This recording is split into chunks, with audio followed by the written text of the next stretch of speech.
I wasn't listening to this. I didn't listen to any part of this show. The producers rung me up and said, "Can you be a part of this part?"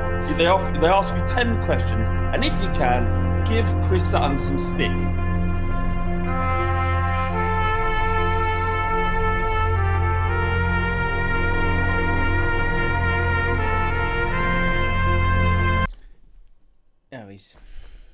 That was. Do you remember, Flav? Do you remember when I said next time I speak we'll be live? Yeah. So you got your hands in front of the camera, haven't you? No, I didn't. You know, that was the big. That was like, whoa, Jaffn podcast. We live, baby. We live. I didn't do anything wrong. Hands in front of. Anyway, welcome everyone. Welcome back to. It's sort of Jaffn live, but it's also just your lovely Jaffn podcast. Patrons are with us as we speak in the chat, ready to kind of have the final say and also the first say as they're at the front of the queue to give their reviews at the end of this podcast, which I'm fascinated to see what they can come up with as time goes on. Flav, we've got lots to talk about.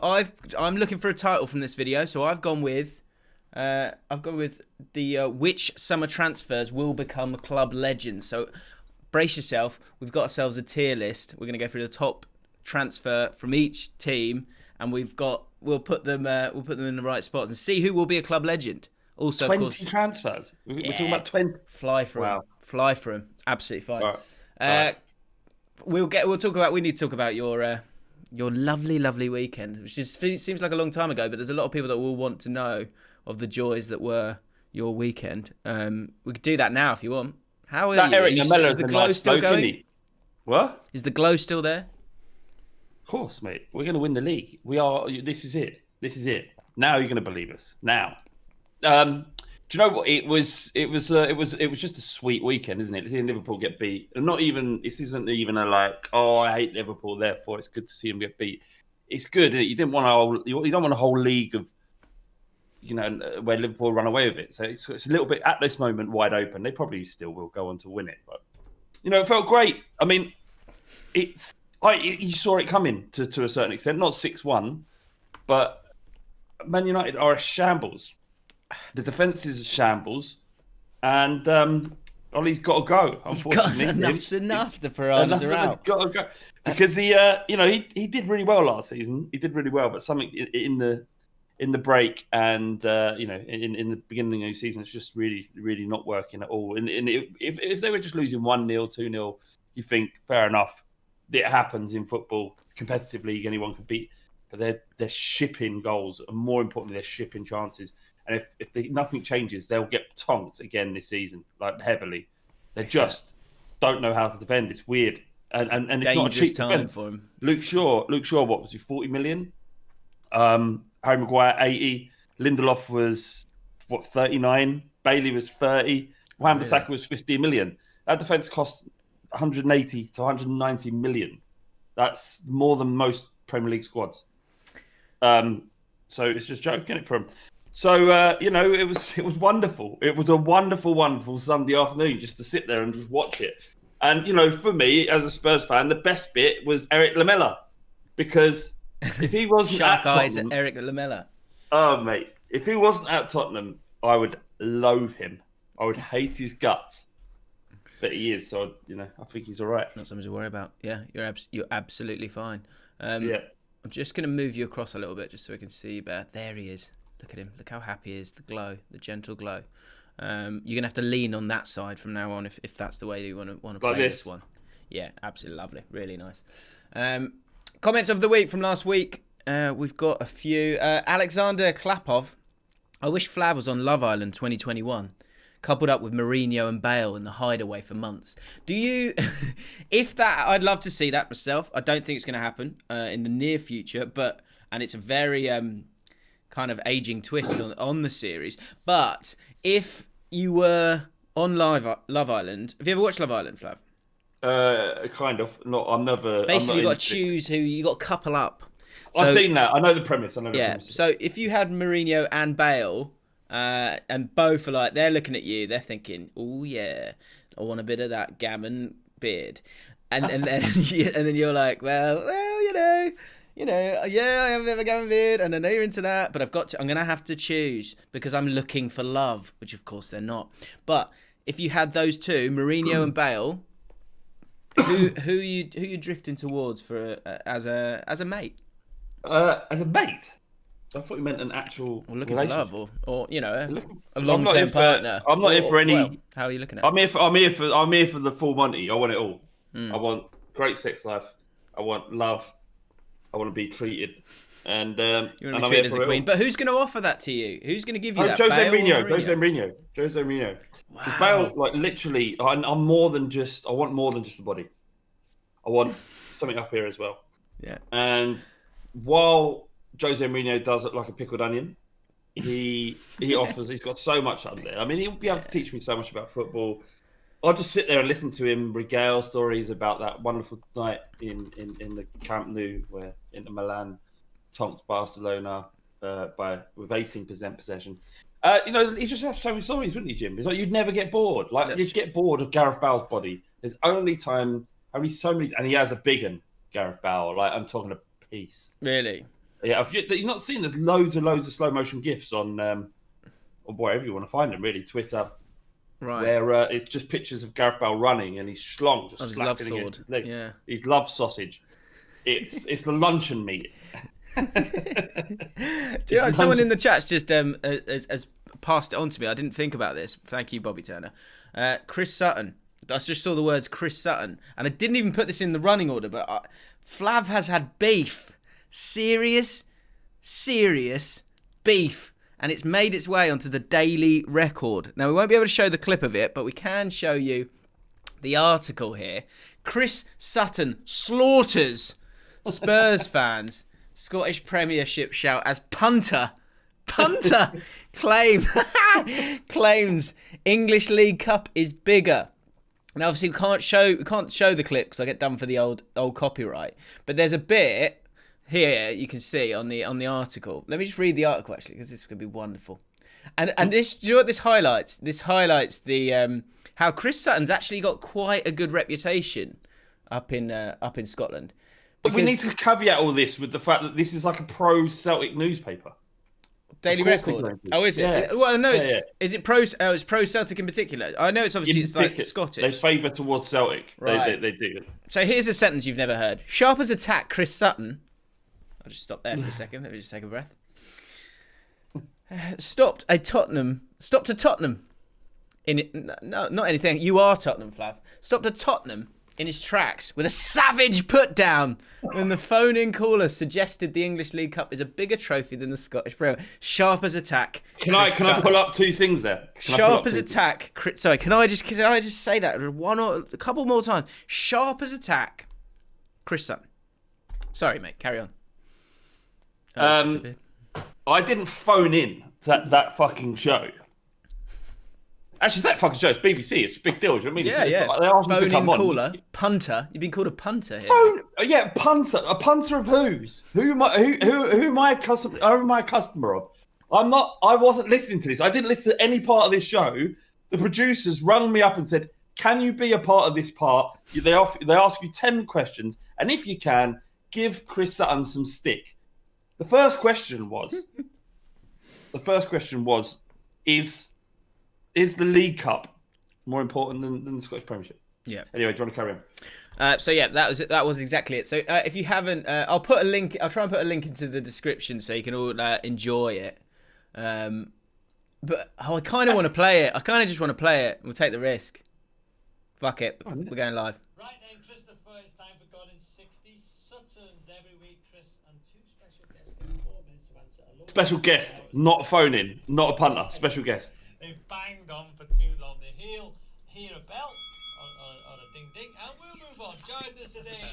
It's Spurs super fan. That's the bit I was desperate to say. That's the bit. So for any of you Patron guys, I was saying there's something that I know will absolutely drive Flav mad, and that's what it was. It was this. So for anyone who just missed it, Let me play it again. Flav, already in this article, has been called a phone. The person who's phoned in, desperate to speak to the likes of Chris Sutton and Robbie Savage. And secondly, I phoned in because I was desperate to tell them that the League Cup is better than the Premiership. Had to. Just so desperate to do it. Secondly, he's got called a punter in this article. And then as he's introduced, just listen to the introduction of Robbie Savage here of Flav. They've banged on for too long. They hear a bell or a ding ding, and we'll move on. Joining us today, it's Spurs superfan Flav from the Fighting Cock podcast and Manchester United expert and host of the Stretford Paddock on YouTube. Oh, amazing. Super fan. Right, so you know how it works. Thoughts? Did you cringe at the time? Did you hear it at the time? Of course I did. Of course I did. I wanted to make a point out of it, but you just like, I don't know, some poor little producer's written it and, you know, he doesn't know. Super fan. Horrible. Absolutely horrible. Terrible. Right, so hang on, let's get to the point. League Cup, Hang on, here we go. So Flav, I'll give you your one line. Oh. What's the bigger cup, the three-handled one or the Scottish Premiership, Chris? He's got a good laugh, to be fair to him. I'm embarrassed for you. It's not real. Scottish Premiership. Flav. Of course not. There's more than 2 teams that can win the League Cup. Oh, great thing. And there's basically Chris Sutton has a meltdown after that. Or faux meltdown. Yeah, but do you know what this comes from? Jamie O'Hara actually said this, and he meant it on the Breakfast Show a couple of weeks before on TalkSport. And the Daily Record, he's like public enemy #1 now, Jamie O'Hara. What amongst the Scots? Like, I don't give a shit about the League Cup. I don't really give a shit about the Scottish Premiership. Like, I don't care about it. I actually think probably Rangers and Celtic should leave Scotland and come down and play in our leagues. Because it is a bit pointless, isn't it, the Scottish Premiership? Well, I mean, I wouldn't totally agree with that, but I would say the dominance of Celtic and Rangers is pretty frustrating, I would imagine, for everyone involved. But I do love that. What a headline! Finally, part of it. This will never happen to me. Then when I go QPR super fan, because you're never going to get asked to be on there. Slaughters Spurs fan, and the thing that's and as you scroll to the bottom, there's my favourite bit of this article. It says, I can't really see it, I think, but it says something. Are you a Spurs fan? No wonder you'd be happy to win it. Is it that? No, guys. It said the Spurs fan was crestfallen after Sutton attack. Find it wherever it is. It's the Spurs fan was crestfallen. Spurs fan chipped in. Of course not. No. Whatever it is, it's in there, right? And if you look up the definition of crestfallen, it means sad and disappointed. I came away. Not only did I phone up 606 or wherever it was, 5 Live, to tell them that I think the League Cup is more important than the Scottish Premiership. I took time out of my day to do that. This punter. I was listening to the show, the punter of the show. I thought, you know what? I need to tell Chris Sutton this. So I rung him up and I told him in, and he destroyed me. Yeah. We talked about 10 subjects, not just this one, but he destroyed me on this, and I was left feeling crestfallen. The rest of my day was ruined. Yeah, because of sharp as attack, Chris Sutton. I've actually got Chris Sutton's number through time at Ball Street. Have you? Well, I went and did a video with him once, him and Robbie Savage once, and actually they were quite enjoyable to be around. But that show, I was struggling with it. I just love that. I just love that. One last time, let me just read that headline. Chris Sutton's slaughters Spurs fans, Scottish Premiership shout as punter claims England League Cup is bigger. Sharp as attack! The thing is, they've been really offensive there without actually being insulting. It's really, they're very well done, to be fair. Lovely. Have you got better things to do than attack me? Surely that is you can't get any lower than that. I'm literally irrelevant. Yeah. Give him a call now. Do you want to give him a bell now? Someone's saying in the chat. No. Of course not. Other comments of the week. Connor Robson, last week we were talking about really good insults that he could give to the ref without swearing, because that's the sort of dream move that we're looking to do here. Connor Robson said the best insult without swearing is the word clown. I think clown would still get you sent off if you called him a clown. You're a clown. Do you not? But if Roy Keane ran up to the ref and went, "You're a clown! You're a clown!" I think that's dissent. I think you could go for that. Maybe. Jim, and, for those that don't, not everyone will know, but what was your tactic that getting in the ref's head? I would suggest that you love this, don't you? I would suggest that a referee is out of their depth and lost. You are lost. You are lost, ref. Imagine being lost at that level of football. Ref, you are lost. You're so out of your depth. It's great, isn't it? It's a good one. It's quite mean, Jake. It's quite mean. It's quite, yeah, but it's within the confines of what I'm allowed to say. G-Bids, do you remember G-Bids from back in the day last season? He was a gardener. Yeah, G-Bids 2. G-Bids, yeah. He's back. And he says, feels good to be back, chaps. It's raining here, but my ears are dry. With the headphone emote. Lovely. Oh, right. I thought you meant the pod was keeping it, doesn't it? Right. Oh, well, because he's listening. And full of laughter and sunshine. That's lovely. Oh. Insults without using swear words are definitely the funniest. We had an RE teacher who would wear her hair over her ears in a way that resembled a pair of panda hands. So the name Panda Hands stuck until it naturally evolved into Panda Flaps. Great show. Thanks, chaps. Just really enjoyed the comment. I just thought it was really good. It's nice. Last week we were daring to dream about a new bit about reactive clubs. Can we do it? Is it possible? Can we get the periodic table up? Every one of them. People didn't mind it. I mean, everyone. It's a long-running series. Someone did say this does whiff of.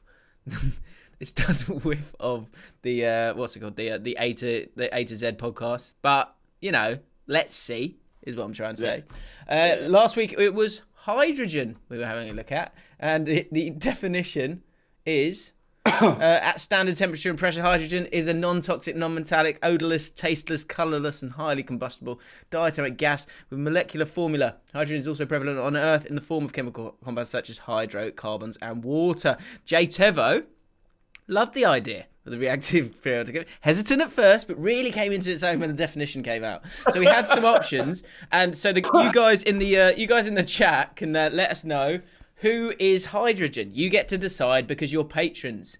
Link in the description, guys, if you want to join us live each week.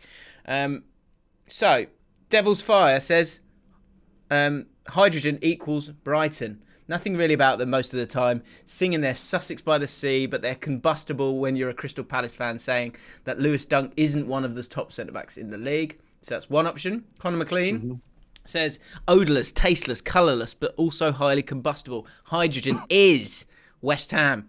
Good. Rob Turner, for hydrogen, it's got to be Man City. Nothing to them. At standard pressure, meeting expectations, they just have nothing to them. They are top of the table, like hydrogen, but no one cares about them. That was class. Ryan Morris, hydrogen equals Reading. Not a big club, not a small club, never made an impact. Wouldn't be surprised if Walkers changed their crisp to Reading Salted Crisp because that football club is so bland.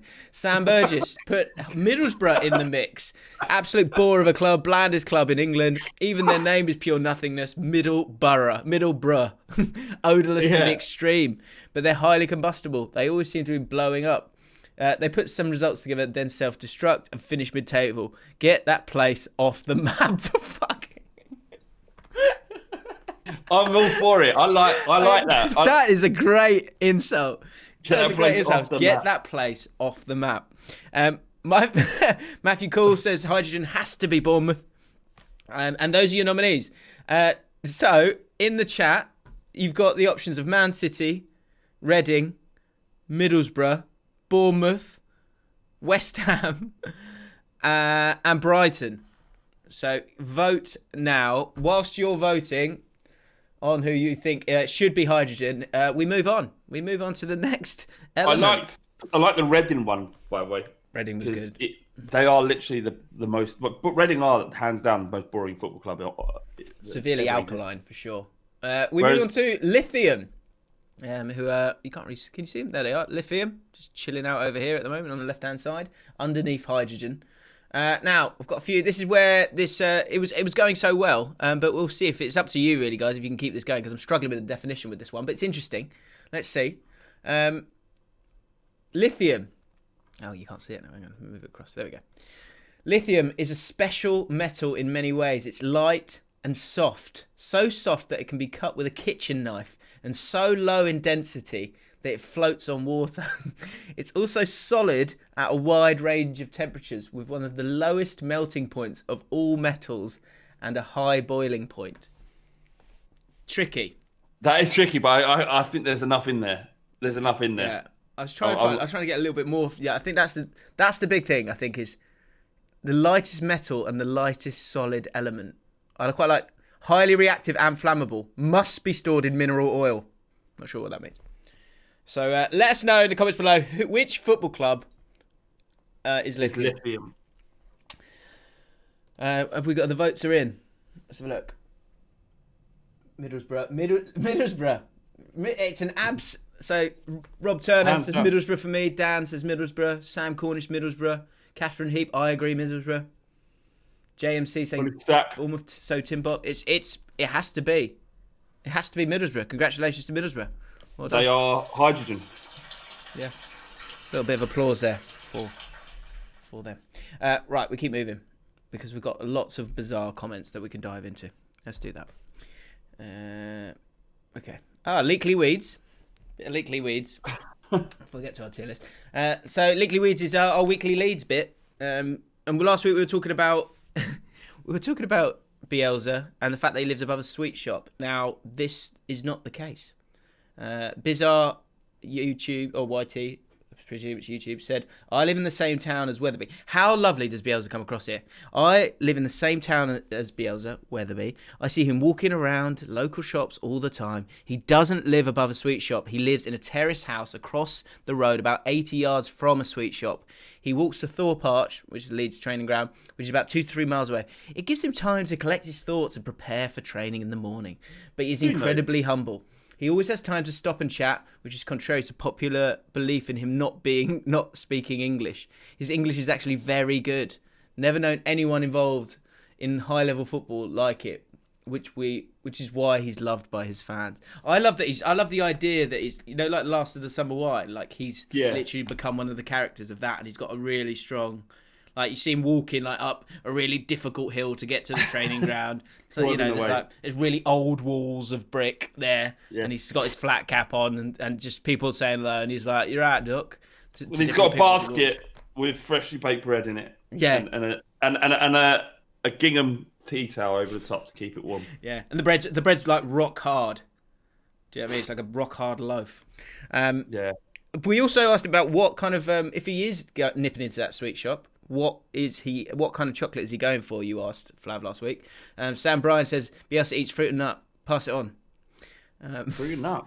Yeah. A few people saying Werther's Originals. Someone said, where was it? Oh, it's disappeared. I think I might have got rid. Oh, there you go. Zishan Khan. Nah. Bielsa definitely only buys the Lindt 99% cow bar and nibbles at it slowly while he looks at his net curtains with a cigarette in the other hand. The bitter of the chocolate cancels out the bitter of the smokes. Lovely. If you was a manager, a football manager, James, would you be a man of the people or would you be aloof? I'd be. I think I know exactly what manager I would be. If you had to compare it, I'd be. I guarantee to be a Kevin Keegan. Too up for it. Just you be you. I believe in you. I believe in you. Too much. Too emotional. And I just quit too early as well. I think I'd be Kevin Keegan. Yeah, Jay, you strike me as a man who would change his tactics for literally every Constantly. 30 minutes of the game. Yeah, the players are like, I don't know where I'm playing. But I'd get an initial reaction. I'd get an initial bounce because I'd be like, guys, just be you. Just get out there and do what makes you feel good, and we'll get a few results, and then they'll need some actual coaching, and then I'll be like, well, what do you want to do? Just no tactics at all. Would you wear a tracksuit or would you have a suit inside? I'd mix it up. I think I'd mix it up. Away days, some away games, say you've got a away game at Barnsley, tracksuit. Do you know what I mean? I've got to roll your sleeves up here today, and that's why I'm wearing a tracksuit. Why do they do that? Like very rarely, Mourinho's genuinely in a suit, right? Generally, and Poch would occasionally wear suits as well. But then one day just turn up in a tracksuit. It's just, I can't be fucked today. Managers who wear boots, I'm at a point where I'm like, come on.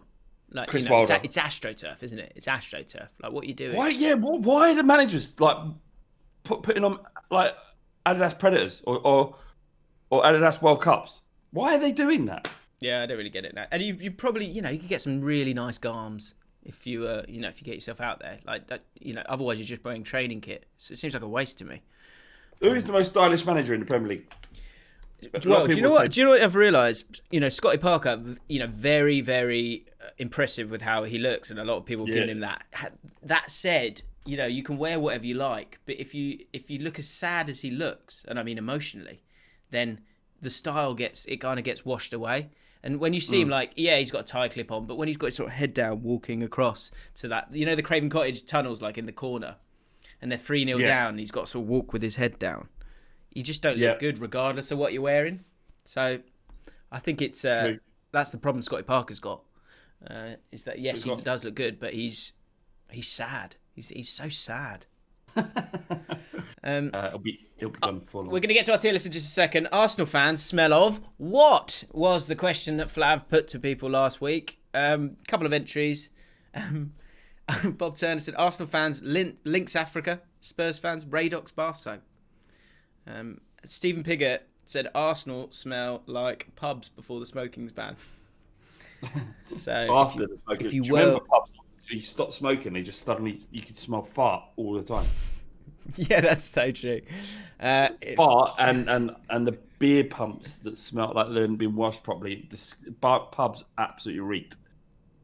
They did. People now people hold it in because they realise there's no mask. The smoking also stopped, the reek of BO as well. Kind of masked it a little bit back in the day. Yeah, I can't remember. I don't know what it was like. I can't even remember smoking inside now. So much better as a smoker. It's so much better. Anyway, really, the other things you could wear jeans for a lot longer on nights out because you kind of they'd have like smoke kind of like go into them, and so you could just kind of wear them again and again because it's the same smell all the time. Is that allowed? Seems a bit weird. Anyway, right, let's do this tier then. So I've made a little tier list. It's been a while, Flav. I can see you getting nervous, but it's going to be fine. We'll walk you through it. Let us know in the chat as well how you feel about this. Here it comes. Let me just resize. We've got... There it is. Lovely. Really good fit there. Really happy with that. So the transfer window's done and dusted. Slam shut, of course. It's been great for you, Flav. And it's been great for a lot of teams. But what I've put together here is a tier list for probably the main talking point in terms of summer transfers for each club. And I want us to forecast into the future, Flav. What kind of life are they going to have with this club? And more importantly, what kind of legacy will they leave? Okay? Right. So the categories are as follows. Premier League great, which we're asking a lot here. Like this player that's come in, be it coming into the league or coming in to play for that team, will they leave in 10 years' time? Will they leave as a Premier League great? Okay? Next up, club legend. Obviously, maybe not the best in the league, but great service to the club. It all worked out. Happy days. And absolutely lauded by the club and the fans. Welcome back fondly. So, you see players come back about 10 years on. And it's like, he was all right. You go, Dad, was he a good player? He was all right. Yeah, he was all right. He was good. No, he's good. No, he gave everything. He gave it his all. Gave it his all. Awkward years. Same scenario, and here it is. Maybe you can give us an example, Flav. I don't know if it's a Spurs player. Yeah, I could. I definitely can. Hossam Ghali, sort of good. Played relatively well. Yeah. It was never fantastic, but once threw the shirt on the club ground, on the floor, club shirt on the floor. Yeah, perfect. Once. So awkward years, and do you want to read this? Can you read it, Flav? Because I think I had your voice in my head when I read this. When I wrote this, I can't see it on the screen. Anyway, it says, "Get out of my football club." Get out of my fucking football club. So it's get him out. We're gonna have to. This is gonna be really tricky for us, but I think we're the two guys to do it, Flav. To see the future, see the storylines. You never know what's going to happen in football, but together we can set the narrative for these footballers, and some of them are going to be traitors. That's just a fact of life, guys. That's just a fact of life. So get on with it. But who? Right. Let's begin. Can you see any of these players? I'm just going to go through them, I think. So off. Let's kick off with Ryan Brewster. He's gone to Sheffield United. Sizable chunk of money. Bad eggs. Yeah, I know you've had problems with him in the past in my Football Manager series. Where do you see his time at Sheffield United How do you see it working out? There's a buyback clause there at Liverpool as well. Awkward jeers. Yeah. Awkward jeers. I agree. I think I think regardless of what happens, if it goes badly, complete waste of money. If it goes well, then he's just going to want to go back to Liverpool, isn't he? He's one of those players. This is a stepping stone. Now, don't be offended by that, Sheffield United fans. This is the way of life, and I think you know that. But that puts him in a very awkward position where are Sheffield United going to be like, yeah, okay, you can leave now, or will it be one of those where it was a bit of a sour taste at the end? I believe it will be. What's his about? His buyback clause. How much is it? I don't. Does anyone know in the chat? Let us know. What did he sell for? About 29 million, I think, something like that, or 25, 29 million. There is that, there's a buyback clause. So obviously, I reckon the buyback will be about at least 40. Because they want to get a couple of years of him. Turns out he smashes it. Then you go buy him when he's 23. But if Sheffield United... So again, if Sheffield United have an absolute car crash of a season and get relegated, then he's going to want to go straight away. And he will have had a bad season. It absolutely honks of awkward years for me. It does. They are awful this season so far. I'm going to rattle through a few. They haven't scored a goal, Jim. They haven't scored a goal. I know. Oh no, they have scored one. They've scored one now. Oh, have they? McGoldrick got one, but yeah, it's. Can I just give you a quick stat? You'll like this. Just in terms of quickly on goals. Spurs have scored more away goals this season than they had in the entirety of 2004-2005, and we played 2 games. Seriously? Anyway, the entire season we scored more this season in 2 games. Something's happening there. Something's happening. Anyway, who's the next one? Cavani. I'm gonna get. I'm gonna get through a few quick here. Now, Semedo. Semedo's coming as right wing back. He'll do fine. He'll stay for a while. I think he'll be welcomed back fondly. I don't think he'll be a club legend. Here's one I think is quite interesting because if there's a player that could merge into a squad and almost vanish, like in front of your eyes, it's Dale Stephens at Burnley. Like literally, I was like, what, has he not been playing for them for 3 or 4 years? Like, Dale Stephens is the most bland Burnley signing. Good pro, solid pro. Honestly, what do you mean? There'll be conversations with Burnley fans where they go, oh, do you remember his goal against blah, blah, blah? And you go, no, that was Jack Cork. Oh, sorry. Well, do you remember that tackle? Against... No, that was Ben Mee. I've never heard of Dale Stephens. Never heard of him. That's amazing. I don't know who he is. Dale Stephens was the Brighton captain. Was he? Yeah. And he's gone to Burnley in a bumper deal. Really exciting. Catherine Heap says in the chat, who? Exactly. It's surprising. I'm surprised that he's a Premier League footballer. But that's the best. That's the most high-profile signing of Burnley this summer. Terrible, and it's terrible. James, just on that, you're lying if you say you'd heard of him before he signed for Burnley. I had heard of him because he'd been in the Championship. You found his name on the list. No, I promise you, I was aware of him because I remember thinking that this will be a fun one to talk about because he does just sort of he's Phil Bardsley. He's such a Phil Bardsley. Yeah. So I think he'll be. How much did he go for? What was? I think awkward years just because people were going, who's he? Dale? No, it won't. There is no way a working class white bloke would get awkward years in Burnley. No chance. Very good point. No chance. Welcome back, Fondly. If that was if you were talking about Nkadu, who they had on loan, he will get Giers coming back. Not because he was bad, just because they're all racist, aren't they? Well, we don't. That's a sort of blanket statement, don't we? Let's agree on 70% of them are definitely racist. 65. 65. Okay. Deal.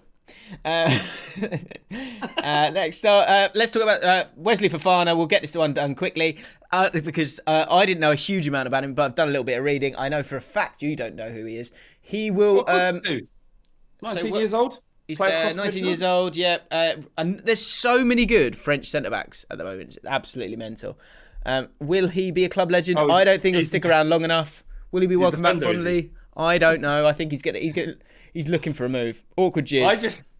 When you hear the word Wesley Fofana, you don't expect him to be a defender. No. Definitely thought it'd be some sort of tricky attacking winger. I agree. That's true. Let's go a bit of weekly leads. Rodrigo. He's got a lovely smile. Comes in for 30 million. I think because of his lovely smile and because of this first season, he's the main signing for a team that's got promoted in Leeds, obviously. But they're going to be absolutely fine. They're not going to get relegated. They're going to be totally fine.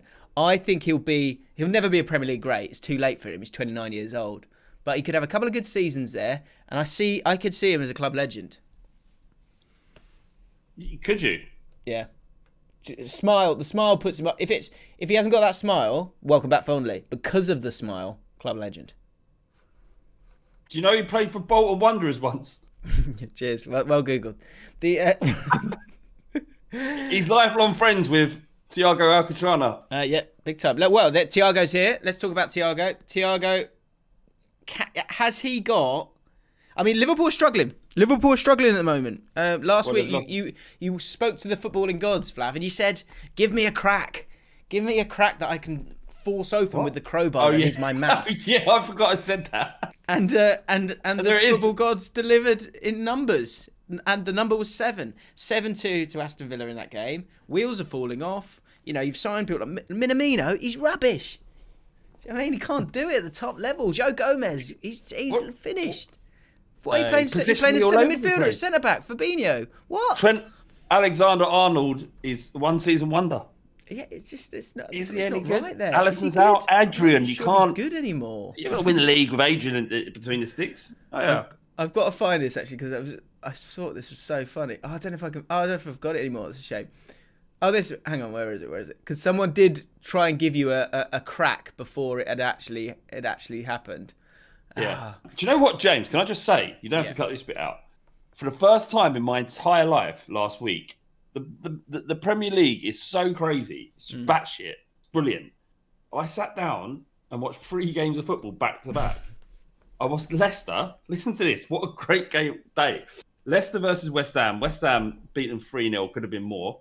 Then Spurs beat Manchester United 6-1. And then I stayed on to watch Villa beat Liverpool 7-2. Like, if football was like that all the time, I might actually like it a bit. Was there a little bit of you that was just a little bit annoyed that Villa kind of stole your thunder? Yeah, absolutely. I tweeted that. I said that it's the most Spursy thing in the world. Here's a comment. It's so good. Hashtag Liverpool cracks. If you spot any other Liverpool cracks, use that fantastic hashtag created by Daniel Ralph. Hashtag Liverpool cracks. I, of course, don't believe this to be true. Or maybe my subconscious is sensing something I'm not. But I think Klopp has lost his passion. When he came to Liverpool... I don't believe this true, but I think Klopp... I know, it's so good. When he came to Liverpool, if they kept possession for more than 5 seconds, he would be running down the touchline, jumping, screaming and celebrating. Now, yes, he does celebrate goals, but not with the kind of explosion of passion he once showed. Maybe it's nothing, or maybe Klopp has completely completed his job and wants to leave. Yes. Really nice crack there. Lovely. I love it. That is a nice crack. That is a nice crack. And you're right. You're right. Like, let's remember the Klopp for a second. The one that drew against 2-2 against West Brom at Anfield. It's celebrated with the fans. Hey! Hey! Now, what? He's laughing at his own team conceding 5 goals, 6 goals, 7 goals. Does he want it anymore, Jim? Question needs to be answered in the comments. Yeah. I just don't see the drive in him anymore. I just don't see it. Does Klopp want it? Does he want it anymore? Where are the cracks? Phoning in transfers like Thiago. Anyone can do that. He's 29. He's 29. His best years are behind him. What are you doing? He's at the end of his contract. He didn't even work for that deal. He's at the end of his contract. It's not like, oh, he's good there. Let's get him on a free. You've got to work for your transfers. You can't just go up picking the best midfielders in Europe. Like, he's like that. Back in the day, you wouldn't have gone for Alcantara. You would have gone for Lallana.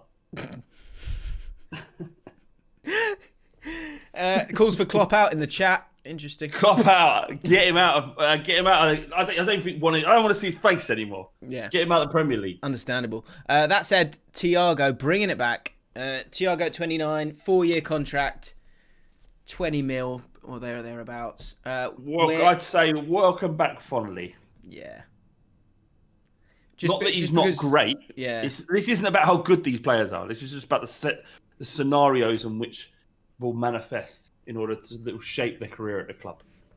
If the wheels fall off. Now I'm sure. Now, of course they're not. Of course they're not going to fall off, guys. They're not going to fall off. Don't worry. But if they fall off, Thiago will be a part of that problem, and thus, it could lead to awkward years. Should we? I think awkward years. He's drifted there. I mean, I guess the final word, guys in the chat. I'll leave this one to you. Welcome back, fondly. Or awkward years. I don't think he's got it in him to be a club legend, because it's maybe a little bit too late in his career. Unless he has 4 wonderful seasons, then he's definitely club legend, because he's got that kind of like old. Like, do you remember Two Guy? Two Guy went played for Blackburn. He was quite old, but it kind of almost made you love him even more. So it's really up for grabs with Thiago. Let's see what the people saying. I think. Let's be honest. It's one game. Let's stay calm for now. Welcome back, fondly. I'm going to go with. Okay. All right. Fondly. Oh, let's split in the chat. Souček. What do you think about Souček? Do you think he's had a really good start for being like this guy from nowhere? Is he a right back? No, he's a centre midfielder. He sort of charges forward, scores header. You're thinking of his Czech mate, Sufal, who's kind of come through. Right. So Souček was a guy who scored a few goals last season when he was in midfield, and for West Ham, and this year has carried on the same vein. He's been keeping Noble out the side, right? Yeah. He's like he gets forward. He's a good look. He's a good player. He played well. He played really well against Leicester. Really well. I remember now. Yeah, he scored against. Did he score against Wolves? I feel like he nearly scored against Wolves. Nearly scored against Arsenal. I think he's gonna have a really good time there, especially under David Moyes. But the problems with West Ham, although West Ham have been in turmoil for a long time, I'm gonna go. I think he could be a club legend. I've checked it out there. What? Yeah. No. Yeah. What? He scores goals. He's cheap. Along with Noble. Club legend. He'll be there for because the thing is, I don't think he's good enough to go anywhere else. Much like Mark Noble. So I think he'll be there for quite a while. Nice steady player for them. And he'll be a club legend, but never, and I mean never, a Premier League great.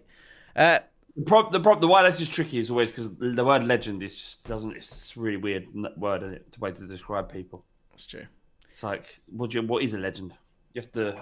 It's just actually. Do you know what would you consider a club legend? Well, David Alfie War on the podcast, he said that a club legend is one that your son asks you about long after he stopped playing. I thought that was very good because when I was a kid, I'd say, "Who's your favourite Spurs player, Dad?" And you'd go, "Cliff Jones, Jimmy Greaves, legends." He never said. I guess he never said Ronnie Rosenthal. Fair. Never. Never said Ronnie. Shame. No. If you talk about Palace, QPR, your son or daughter comes up to you and goes, "Dad, who's your favourite QPR player?" You would go, Ali Fowlin, Adel Sarapt, Clint Hill. Fair point. Weird, isn't it? All right, so I think he's welcome. That's a really great work there, Flav. Well done. Great work. We put him. So welcome back, fondly. Let's be honest. He's not going to change the world. Interesting. I'll get Man City. Dias. Do you know what I mean? Just another. How much money do you want? 65. Go on then. Here you 58. go. Hopefully this will plug the hole that is our centre back problem. I think it'll be awkward years because similar to Burnley, people will be like, "Which one was he? Oh, was he before? Was he before? Was he before Stones or after Stones? He was after Stones. Yeah. What about he just cannot buy centre backs. He can't train them and he can't buy them. The best centre back he's ever had under his tutelage at Man City was there before he joined in company. Sorry, that's fine. Yeah, awkward years. I think it's like just the latest in a long line of centre backs. I'm not sure he's going to get them to where they want to be, and ultimately, they're just gluttonous with transfers. So you can't really get above Welcome Fondly unless they're a little bit younger. Ollie Watkins. I wasn't convinced. That he was remotely good enough to cut it in the Premier League. And obviously we saw what he did to Villa, not just scoring 3 goals, but the way he scored and his movement. And the bar is much lower at Villa. It's like Thiago at Liverpool. It's a lot of work for him to become a club legend because of how expectant they are. Whereas Villa, they're like, yeah, okay. If he scores 15, 20 goals back-to-back seasons, then yeah, club legend. Can I throw a little spanner in the works here? I think he could be a get out of my football club because he's come for big money. He's the hipster's choice, of course, with his Brentford background. He's a very good player, but I think he's quite an ambitious guy. And not having a go at Aston Villa because we have got a patron in the chat this second who's an Aston Villa fan. But what I can see the kind of Dwight York move. The name another Aston Villa, the Ashley Young, the James Milners of this world. You're calling Villa a stepping stone club. Those are your words, not mine. What I can see him doing is, I could see him going to Man United if he actually caught fire a little bit, which would wind him up. But probably worse than that, I could see him going to an Everton or a Spurs and really winding up Aston Villa just as they're starting to get somewhere. Aston Villa's starting to go, hang on a minute, we've got Grealish, Barkley, yeah, go on, we'll sign you properly, Chelsea don't want you anymore. We've got something really exciting. And then Watkins goes, transfer request, I want out. And then, basically upsets the whole fan base. I can see it happening. We've got a lot of Villa fans around. I'm not sure if Rob Turner is he? No, he's Bolton. Bolton, Jesus Christ. What's that like, Rob? Catherine is a Villa fan. Jim, what are you talking about? Look, I just see it happening, guys. And I feel strongly about it. Get out of my football club. He's in there. Sorry. Speaking of which, Arsenal, it's party time. Party's come through the door. Can you stop doing that? Party time. No party, no party. Did you not think that perhaps the Arsenal fans' reaction to it was a little bit over the top? Do you know that there's no midfielder that's made more mistakes that led to goals in the league last season than Partey? 7 mistakes led to goals. In my head, sometimes I bet on like deadline day, in my head I imagine you in like an office where there's like when there's an election in America, you watch a film on that, and there's basically like an office where everyone's working to kind of canvass votes and gets all this stuff. I can imagine this scene where you come in and smash the door open at 10 o'clock and go, guys, Partey signed, we need dirt on him and stats on him as soon as possible, get to work, go, and everyone's just like, no, I don't. That's what that was. As you go, did you know you had that stat ready as soon as he signed? Did you know that there is a minute-long compilation of him consistently giving the ball away? That you've cut together? I don't have the time for that bullshit, but I just borrow off other. Do you know what happened to me yesterday? Right, there was this kid. On Twitter, right, you can embed other people's videos into your tweets. So someone's uploaded a video, Tottenham, for example, and then if you're using an iPhone, you can essentially embed the video into your tweet. So it makes it look like you've natively uploaded, but you haven't, and all of the views go back to the person. Okay. We did that with a video we saw, thinking that was correct Twitter etiquette. This kid who had made this video went fucking apeshit in the DMs, just going, you're leeching off my content. I was like, mate, you're just doing what everyone else does. What do you want? And he DM'd me from an Arsenal account. So he's got this Spurs account and an Arsenal account. And there are these fucking dorks on Twitter that are just creating accounts for engagement. It's sick. They're sick in the head, these kids. They are fucked. If that's what it takes to get any kind of gratification that they get from their lives, is these little notifications on their phones. It's not their fault. It's not their fault. It's the way. Have you seen that documentary on Netflix? Which one? It's called The Social Dilemma. Social Dilemma. Oh, mate, it's messing with my mind a bit at the moment, to be honest. Well, I can use my phone freely because it's work, and without it, I can't make money. Yeah. But you should delete your Twitter account, James. Yeah, well, because I'm coming for you. 17.8k, 17.2k. on the horizon. Yes, Oh, yeah. Make sure you give me a what? follow. You're actually Make sure you give watching, me a follow. aren't you? Yeah, I am You're now. watching. I am now because I remember back in the day when it was like, I was on like nothing, and he was like pathetic little James chucking a tweet out, doesn't know what he's doing. Well, look never who's said that. getting engagement now. Yeah, but James, you're constantly out there, aren't you? You're constantly on YouTube. Too You're much. doing bits and pieces. I'm tweeting about how many scrambled eggs you should have. There's a massive audience for shark news. Don't give me that. Sharks. Don't give me that. Mate, did you? I don't know if you saw, James. I did. I tweet asking how many eggs should you put in a scrambled egg, and what is the best condiment to go with it. It kicked off. My timeline was on fire. How many eggs do you have, James? Scrambled eggs? 3. 3. That's a perfectly acceptable amount. Any more than 3, they're not actually that good for a lot of. The rule is cholesterol. Yeah, bad for cholesterol. The rule is that it's if you sort of half it if there's 2 of you. So if you do 5 if there's 2 of you. Yeah. 3 if it's just. Well, someone much more conservative actually said you've got 3 eggs, but if for every one person you had another egg. What condiment are you putting with it? So what? Always 3. 3. Next person comes along. If there's 2 people involved, stick another egg in. Right. 3 people at the table, stick another egg in. 4 people, that's 6 eggs. Okay. Can I ask, James, before we move on? Yeah. What condiment would you put with your eggs? I'm not. You know me. I'm not actually huge on ketchup, but with scrambled eggs, I actually think ketchup does go quite well. Well, I think a lot. Ketchup gets hated on a lot. They think it's like something only kids should eat, but I think it's fine. In the right time and place. Really quick story because this was so funny. My missus told me this. My missus's friend, she went to stay at her fella's parents, and so they're there for like a couple of days, and I think it was when like it calmed down the lockdown a little bit, so there was a decent amount of people there. So there was like 12 of the family there. But the thing with this I guess soon to be mother-in-law, whatever it is, I can't remember. But she doesn't feed them well enough. They're quite a kind of, normally like with a lot of mums, it's like you're just making sure people are fed. Like my mum's like that. She's like, there's too much food. Just make sure, because the worst thing that could ever happen is that you're not well fed. So this woman, apparently, this mother is not like that. She's the opposite. Anyway, the kids so one of the sister's kids had been growing cress, right? And so they were like, oh, do you know what would be lovely? Why don't we use the cress, little Timmy or whatever the kid is?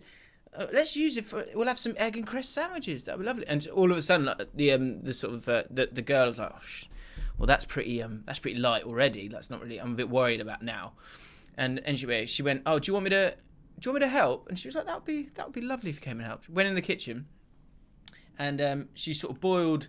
She put the pot on to boil the eggs for 12 people. This is for 12 people. She goes and she starts putting eggs in. She gets to 4, and the mum goes, that's enough. 4 eggs for 12, right? Who is this? So she's like, what are we going to do here? So then the eggs get boiled. That's just to break that down. That's a quarter of an egg a person for these sandwiches. Right? Can you imagine this? And then apparently, that was it. Like she went to put, you then put mayonnaise in, don't you? She put in 1 big tablespoon of mayonnaise. Went to go in for the second one, and again she went, that's enough. So apparently they brought it out, and they were like, and God knows how much cress there was. It was probably one of those tiny little plant pots. And they went in there all just like... And obviously you've got to let the kids eat first. Is this your mate? No, it's one of Fam's friends. But yeah. Right. Anyway, I don't know why I spoke about that. I just thought it was a funny story. No, it is. But what? Is it that is she really tight and she doesn't want to spend money? Is that what it is? I don't know. I think maybe she's not good at portion sizing. I have no idea. Well, then just stay out of it. Yeah. Let them make the egg. I've got to be honest. I felt like she should have been stronger there and gone. I would have gone, that's a quarter of an egg per person. You sure we shouldn't chuck in a couple more? Come on. Anyway, it's party time. 28 years old, 45 million. He is good. He is good, and he is going to help them out. Will he be a club legend, though? Awkward cheers. I'm not discussing it. It's not going anywhere. James Rodriguez. Now, I think this is one of two. This is Premier League great or club legend. But which one? Ooh, do you know what? Just because Everton have signed him at the perfect time because he's done his stint, he's done his Real Madrid thing.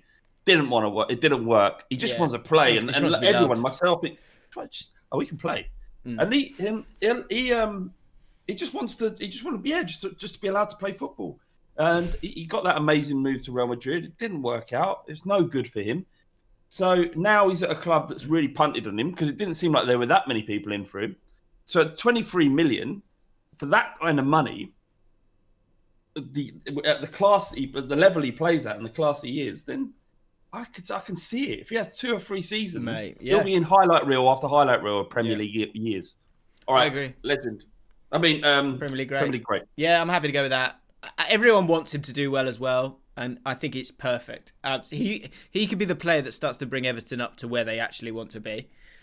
He's that. I don't want him to do well. I was talking to Ped actually of Toffee TV the other day because I just messaged him because I like Everton fans because I can relate to them. I can relate to what they went through, and I think they would admit that they look at what happened to Spurs and the Pochettino, and they wanted to emulate that. And they're getting it now. They're playing football like Spurs did when Poch first went there. And I just messaged Ped because I just wanted to say, look, mate, you're playing amazing football. You must be loving this. I've been thinking about what this must feel like to you. And he went, it's unbelievable. He said, finally, after so long, mate, we've finally got a team we can work for. It's mad. I know, because this doesn't feel like one. This really doesn't.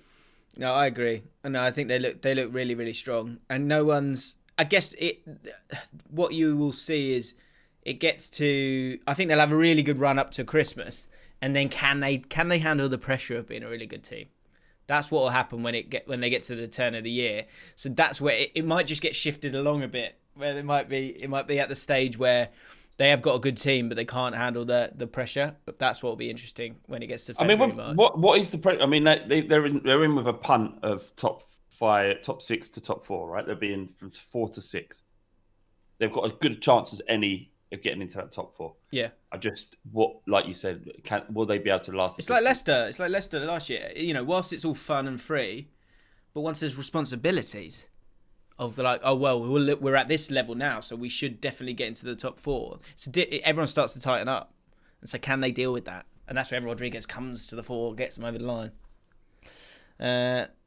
Speaking of generational talents, Adam Lallana, God bless him. Brighton's most exciting transfer this year. Very Brighton as a man, as a player, isn't he? Sort of I'd say welcome back fondly. You think what? Welcome back fondly. Yeah. Brighton are never going to jeer any player, ever. Too polite. Easy. Too nice. Abir Eze. Get out of my football club. Yeah, because he would be like, I want to come back to QPR. This isn't as fun as it was over there. Let me out. And Palace would be like, what? That doesn't make sense. I don't understand. We go, well, I want the heart wants what the heart wants, and I want QPR. That's what I see. Could have a good season together. Quite exciting for Crab Palace that managed to keep both of them. Need to have a bloody. They need to have a go though. They need to have a go at teams. That's the thing I want to see with Palace. Just let it go. What do you think, James? Then I think welcome back fondly. No, he'll be a club legend because he's young enough to be a club legend, and he'll be there for at least 3 seasons, and he'll give them several moments where they just get just a gentle erection. Okay, so yeah, I'm going to put him there, club legend. Theo Walcott signed on deadline day on loan, went home to Southampton. Is he, despite, because he could come through as like a 17, leave at 17, go back at, what is he, 32, I presume, play 2 good seasons, and somehow sneak onto the club legend list, which I don't think's fair, really. But he's got such a story there. I mean, I'm just Googled it because I wasn't sure that he played that many games for Southampton. He's played 21 games for Southampton. It can't be club legend, can it? You can't. Southampton can't take on all of the stuff that he's achieved at every other football club and then call him a Southampton legend. That's just not the way it works. I think people will start to do it though. I reckon it. Yeah, but that doesn't mean it's right, James. It's up to us to correct them. I agree. But so where will he fit? Where will he settle in? Where will he be? It shouldn't be anything more than remembered fondly. Okay. Welcome back fondly. Welcome back fondly, yeah. Callum Wilson, I think he will be welcome back fondly. I think he's going to be there for the next few years of his career. Right? Well, that'll be it. If he won't get another move now, will he? Unless it's downwards, this will be his best ever club. I agree. Ruben Loftus-Cheek went to Fulham on loan. I think that's a really good signing for them. I think it's what they needed, massively what they needed. Because as much as they're terrible at the back, I think you can sort of they could be a bit more defensive in how they play, but they needed like a shadow. That's why when I did a video like one transfer for everyone, I felt like they needed this like shadow striker, and he could probably do that for them. It's quite a big front too if he does play kind of like just off. Did they manage to get any centre backs in the end? No, I don't think so. Criminal. What's Fosu Mensah up to these days? Do you know what? I feel like he got released actually. I thought they only had him on loan. No. Oh, sorry. No, he played. And he lost. And they drew. He played against Palace. No, they lost, and they lost. Who does he play for? Man United. He played against Palace. Yeah, he's not been released. Angel Gomez got released. Where's he going to turn up? Fascinating. Or has he gone somewhere already? Let me know in the chat. Do you remember Sam Peoples? Coronavirus hit Sam Peoples? It's not funny. Well, you made the joke, mate. I'm just laughing at it. I'm joking. I'm joking that it's not funny. What about him? He used to bang on about Angel Gomez all the time. Yeah. Where's he now? Where is he? I don't think some sort of back alley. Suck it to him. Hang on, where we got? So Ruben Loftus-Cheek, I think if he can keep them up, then great. If not, then he'll go back to Chelsea and never play for him again. Hence, awkward years for me. And because he won't keep him up, basically. I wonder if like Jose Mourinho might like him. He's big. That's it. Technically gifted. He's big. Big. Speaking of Spurs, Gareth Bale. I mean, is he already a Premier League great? I don't know. Maybe. Probably is. Yeah, probably is. Will he ruin it though? Will it drop down to club legend and not a Premier League great anymore? It's a good point because you're going back. It could sully his legacy somewhat. He'd have to be really bad though to really damage it. I think there's a lot of people that are dismissing this Gareth Bale transfer and thinking, he's done, he's dusted. He wants to spend his time on the golf course. But I think he's going to be unleashed. Did you know, actually, James, he was fit to play against Manchester United? It's just we had a tactic set. Yeah, he was ready to play apparently, but Mourinho had been working on this tactic since the last game, obviously, and he was just completely confident that we would do them. Apparently, we targeted their fullbacks. No, sorry, we targeted their forwards, Mason Greenwood and Rashford because they don't track back nearly as much as they need to. Are you saying they don't care about the football club? Is that what you're saying about Greenwood and Rashford? Is that what you're hinting at? I think Rashford cares more about little kids going hungry than he does about his football club. It's disgusting, isn't it? It's an absolute disgrace. Where's his priorities? Yeah. And Greenwood. Do you know what someone would do? I bet that comes out. Some moronic fan will go. A bit, like Pogba, who's like, stop pressing a button and putting stuff on Instagram. Concentrate on your football. Someone will do that about Rashford when he has a little dip in form. He goes, hey, he should stop, being an absolute cultural superstar and saving the lives of millions and concentrate on his football. I'm sure there are percentages of the Man United support who generally don't give a shit about the wonderful person that Rashford is. Do you think there are people going up? Not sure about all this legislation he's trying to put forward into our country. Needs to just focus on your football, son. Focus on your football. Can we just say, Rob Turner said there, sorry. Well done, Rashford. Now get us top 4. Yeah, you've done your bit. You saved the kids. Top 4's everything now, isn't it? Ollie Saki says, does a player become a club legend if they leave and go on to be one of the top players of all time? No. You can't take credit for anything a player does after he leaves. We're talking about Walcott again? Anything. Walcott, Eze, Bale. Do you what? Like Bellingham. Like Bellingham, basically. He's gone to Dortmund, hasn't he? And they've retired. Birmingham retire his shirt. Christ. Oh yeah, come on, bro. And do you know, look, there's Birmingham fans that are like, and it's hard because for the Birmingham fans and fans of smaller clubs, I can imagine an element of pride that your youth development setup, went in part by creating the player that Bellingham is. Yeah, I kind of feel about really Sterling. Well, yeah, but he was gifted, and it was nothing to do with your club. Yeah. Can you be a club? Does club legend have to revolve around appearances? Is that I think that's a really good point. That's a really good point. Yes, it does. Walcott is not a club legend, is he? At Southampton, he's played 21 games. I'm trying to think who's the player that's a club legend but has played the fewest games for a club. Someone like the name that popped into my head was like Henrik Larsson. Like for Man United, everyone saw Henrik Larsson was so great, but they kind of people liked him because he was near the end. But he came in and popped in a few goals. But he actually it was mad how well Henrik Larsson did, wasn't it? He just wherever he went, no matter how old he was, he would just bang goals in for fun. He knew where the goal was. Let's finish this off then.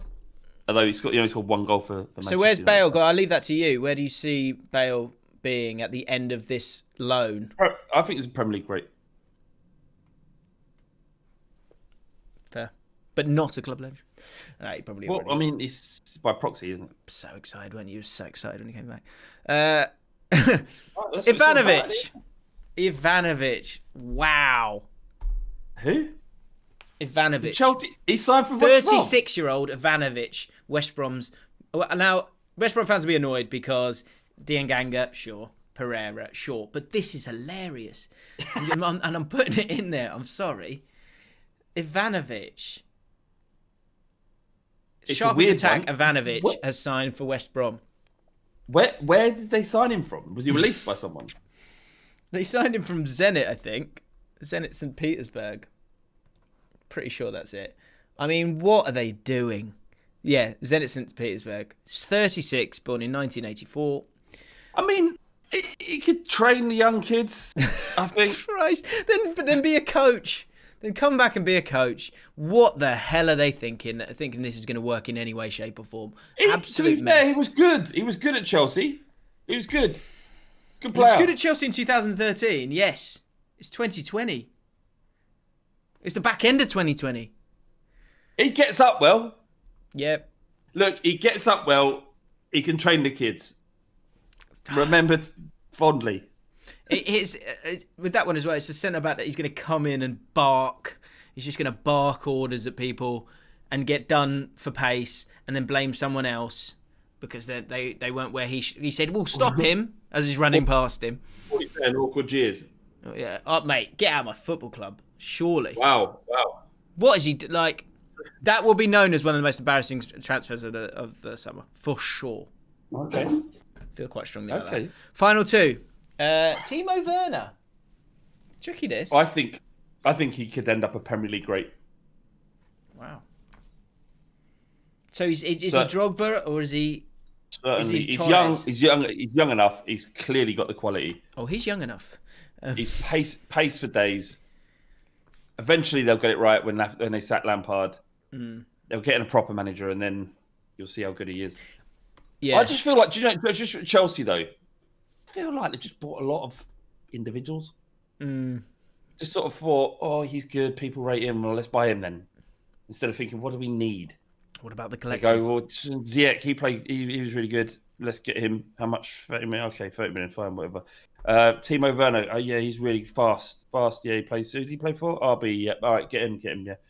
Havertz. I've heard people saying stuff about Havertz. How much is he? 90 million. Quite, that's a lot. Oh, Colin. Chilwell. He's supposed to be good, isn't he? Left back. Go on then. Go and get him as well then.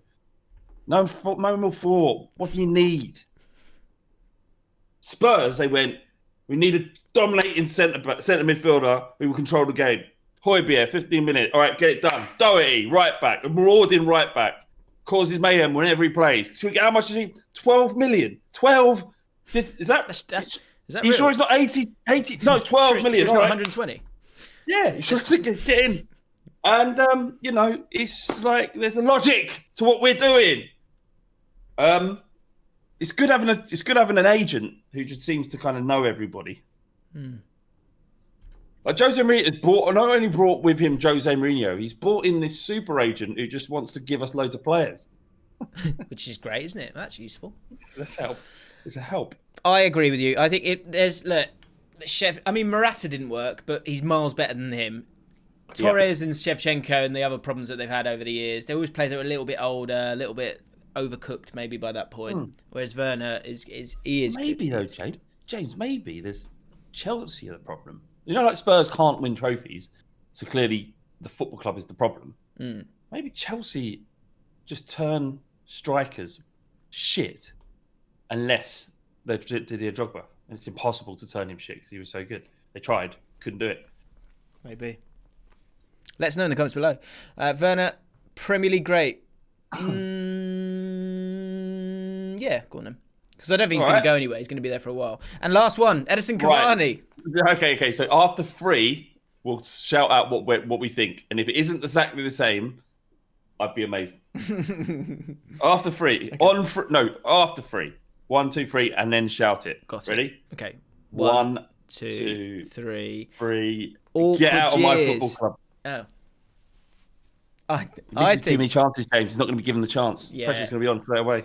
I was like, if you look really, really closely at a picture of Edison Cavani, and you will see Radamel Falcao. If you look really, really close.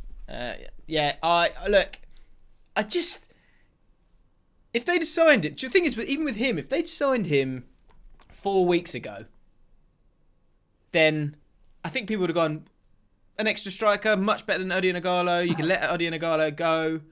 He's your backup. Or if you want him, he's there to be competition. He's a proper striker. Then great.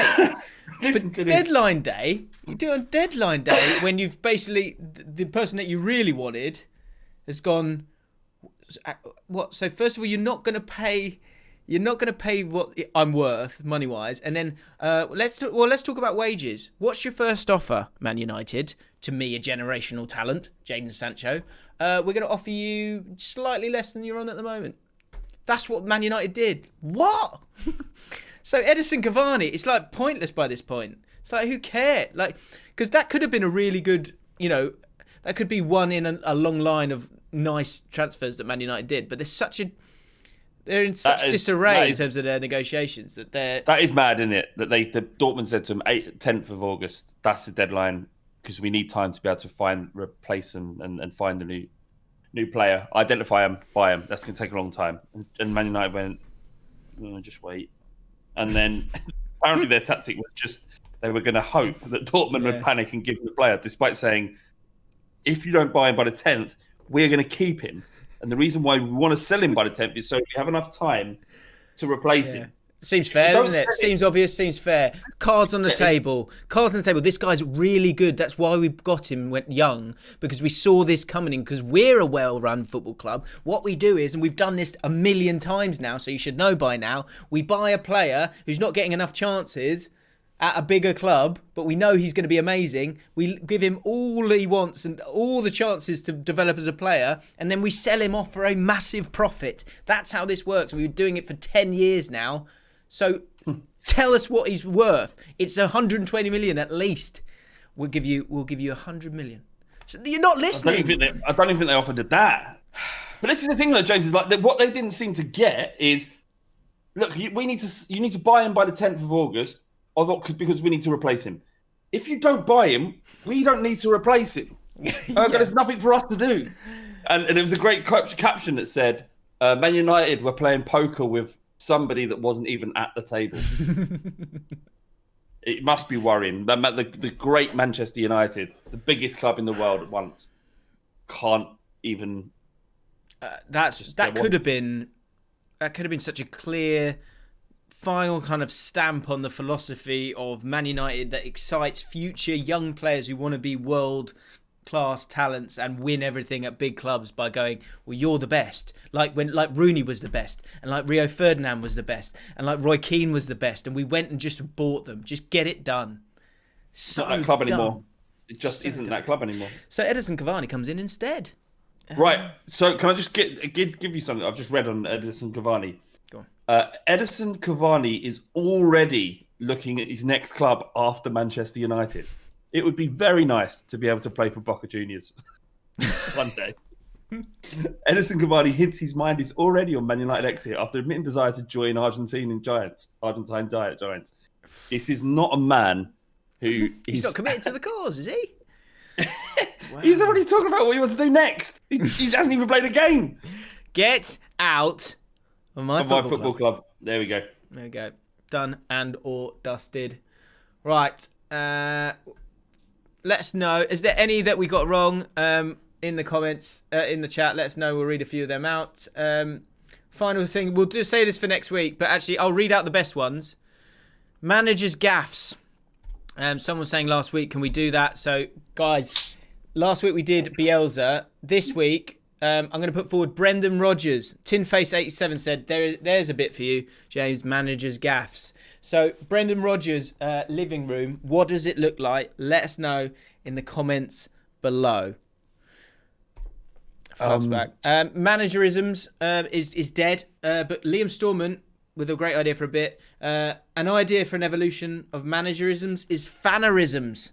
E.g., Everton fans, whenever they mention Carlo Ancelotti, they call him Don Carlo. Don Carlo. No, that's more Mank, isn't it? It's more Mank anyway. A couple of very quick alleged leads for you. So for those of you who don't know, we're looking for the worst rumours that you've heard. Just pathetic rumours is good. But I mean, we'll read anything out, probably. Lucas Han, this is so lazy. This is so lazy. Lucas Han, my favourite rumour was when I was younger, was the rumour that James McFadden was gay and in a secret relationship with Will Young. When I think about it, it's the stupidest thing I've ever believed. I love that. There was a period of time where people were like, well, I mean, there's got to be a gay footballer. And how many gay people are currently in the public eye that we could link them with? Well, Will Young's doing well in the charts, isn't he? So you then put Will Young with every footballer. I remember that. Happening. Yeah. I mean, he's married, been married, but yeah. I mean, of course there are gay footballers. There was a lot of Will Young with a lot of different people for some reason, allegedly. Yeah. It's just a shame, isn't it, that gay footballers can't come out. They don't feel like they can. So. Yeah, it's ridiculous. Yeah, it's madness. And one more. Here we go. Allegedly, soon after J-Tab signed for Ipswich, there were rumours that he was spending his evenings at stables. Now, J-Tab is very short. He's about 5'4", I want to say. Obviously, the first thing people thought was he was a horse shagger. Second season, his performances were getting worse every month. He was so bad. Then I heard from a friend that Tab had a picture of a black stallion as his phone background. There was then a rumour that he hated football and wanted to spend his life with the horses, but this time as a jockey, not as a horse shagger. I then saw him in Waitrose when I was working there. He's tiny, smaller than he looks on TV or from the stadium. Never got a look at his phone background, but I'm pretty sure he whinnied when he walked past me. I think he actually is a proper jockey now. That was the final J-Tab rumour anyway. I've never heard of J-Tab. He's I'm literally watching a video of him. Ipswich. Imagine a jockey. He looks like that.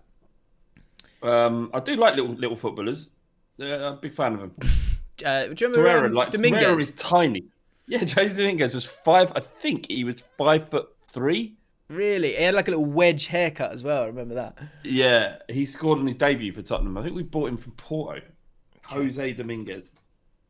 Jesus, we were shit back then. Jacob Szczesny, he thinks that allegedly it has its time. And we now need to move on. I think allegedly could be replaced by weird headlines because there are some gems out there. Some of my faves include Dele Adebola, I do not have Ebola, and Benitez sacking not announced yet because the area for press conferences is occupied for a kid's party. Those are 2 headlines apparently. I mean, if there is an outrageously poor headline, I think we've had disappointing headlines in the past, haven't we? But nothing else. Now, Flav, you've got to talk with...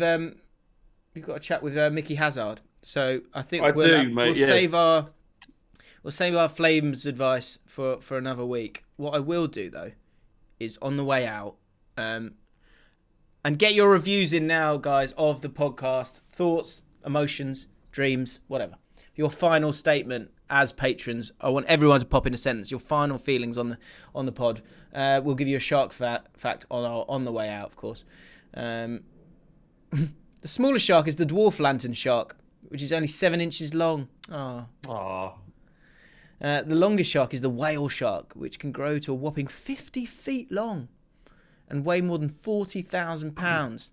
These behemoths are usually gentle and get all their food by sifting small animals out of the water. True. A gentle death, that, isn't it? It's funny how the biggest animals generally are the least carnivorous. Is that true? Because that's the same with people, isn't it? Often the bigger you are, the sort of gentler you are. Why is that? I think it's because they don't need to, and it's often the smaller you are, the more aggressive you are. Because you're a giant man, you don't have to prove anything, do you? Whereas if you're a tiny little man, you tend to be more aggressive because you feel like you need to act up because you're little. Yeah, that's fair, isn't it, James? Yeah, I think it is fair, to be honest. Right. That is the Jaffn podcast once more. Daring to dream. Reviews at the end. Here we go. Rob Turner, where is it? Sam Cornish. Imagine reserving the 7 share. Oh, he's talking about something else there. Rob Turner. Hang on, here we are. Where are the reviews in? Get your reviews in. Fuck. I don't think they're not that bothered, are they? Nah. Catherine says fuming at Watkins. I hear you. I would be. Rob Turner says, I had a dream that I met Flav on a train and he ignored me. You're welcome. Sam Cornish says, what a great morning. So I'll take that as a good review. Yes. Is Flav all right? He seems a bit low. Is that true, Ollie? Is that true, Flav? No, I'm fine. He's fine. So there you have it. High quality reviews from our patrons. If you want to join us live for the pod, you can do. There's a link in the description. We do a mailbag naked every single week, as Flav said in last week's podcast. So come check us out and see our nipples. You can do that by becoming a patron for just £7, I think it is. It's good. It's always good. Says we're going to do more. We're going to do more stuff, aren't we? We want to do more stuff. Naked. Naked. Yeah. Find a way of doing more stuff. So and you can get on the show. You can get on the show. You can be a part of the show, the mailbag show. Yeah, for sure. It's a lovely. Get a brew. Ask us a question. Give us your answer in that question. Life's great. Make sure you're with the podcast. Obviously, is a podcast as well as you guys being able to watch us. So if you do want to listen, you can do. Subscribe to the James and Flav for Now podcast. Join us on Patreon. Subscribe to this channel, and we will see you all next time. Patrons, thank you very much for joining us live. We'll see you soon.